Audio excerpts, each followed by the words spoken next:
Salut, c'est Ghosty, bienvenue dans le tuto numéro 4 sur l'équipement de base à avoir durant les chasses ou les enquêtes. Je propose un équipement standard que vous pouvez trouver sur internet ou dans les brocantes, donc n'hésitez pas à faire les brocantes. On va commencer par un objet très important durant nos chasses, ce sont les lampes torches. Donc il y a plusieurs formats aussi de lampes torches, il faut le savoir. Moi j'en ai deux déjà à vous présenter et j'en ai une troisième que je vous présenterai plus tard. Une lampe torche simple à ampoule, donc qui a une portée très faible au niveau de la lumière, mais qui éclaire juste ce qu'il faut autour de nous sans se faire voir. A l'inverse, maintenant des ampoules à LED qui sont très puissantes et qui éclairent très fort, qui ont une très grosse portée, donc qui se fait nous voir. Donc à faire attention, mais avoir surtout sur vous des lampes. C'est important de savoir où on marche durant la chasse. Ensuite, ce qui est important, c'est pour les enregistrements numériques. Certains n'ont pas d'enregistreur numérique à haute fréquence ou de matériel pour ça. Un petit conseil, ceux qui ont des smartphones, vous prenez votre smartphone, vous le mettez en mode avion et vous utilisez le dictaphone que vous pouvez avoir dessus. Vous trouvez une application dictaphone et vous l'enclenchez. Et pour les PVE, c'est assez pratique, ça fonctionne assez bien et vous pouvez récupérer les données sur votre PC. Donc n'hésitez pas à utiliser votre smartphone. Pour ceux qui n'ont pas le smartphone ou qui ne veulent pas l'utiliser, en brocante, ce que j'ai trouvé, c'est des anciens enregistreurs. Donc très pratique à cassette, qui fonctionnent assez bien, avec une qualité de son assez intéressante. Donc n'hésitez pas à faire les brocantes, et pas cher en plus. Ensuite, un chasseur de fantômes ne serait pas un chasseur s'il n'aurait pas de caméra.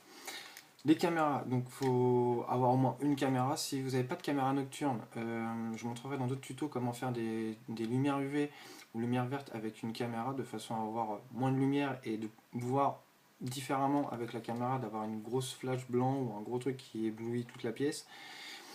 Donc avoir une caméra, une préférence nocturne,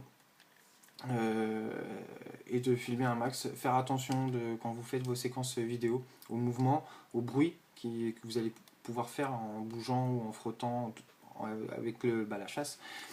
Donc faites attention à ça. Pensez à prendre souvent, beaucoup même, pour certains, c'est du matos, des cartes mémoire.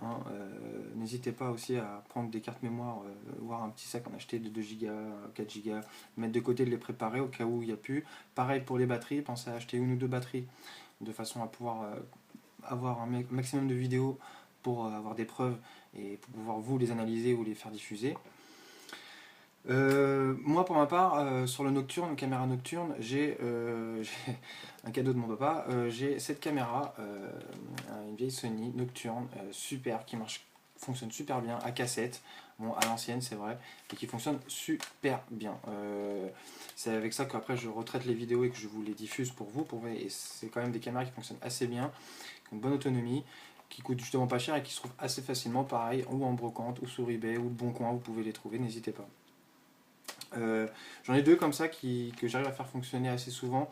D'ailleurs j'utilise même tout le temps durant mes chasses pour vous montrer ce que je vois à peine. Et celle-là on la met en continu pour vous montrer ce qu'on voit vraiment. Donc rien, le noir en général, à part les lumières des objets. Donc voilà. Ensuite, pour finir, au cas où, toujours avoir pour moi un petit couteau suisse, on sait jamais, ça peut servir. Quel que soit un petit truc à passer, un truc à couper, ça peut servir, on sait jamais, un couteau suisse.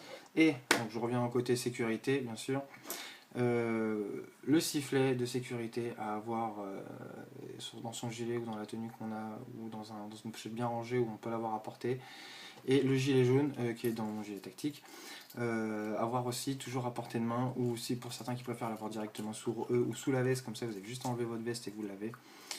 Et voilà, je ferai un tuto sur le matériel amateur, donc le niveau au-dessus, le niveau du matériel. Donc là il y aura pour certains un investissement financier à avoir.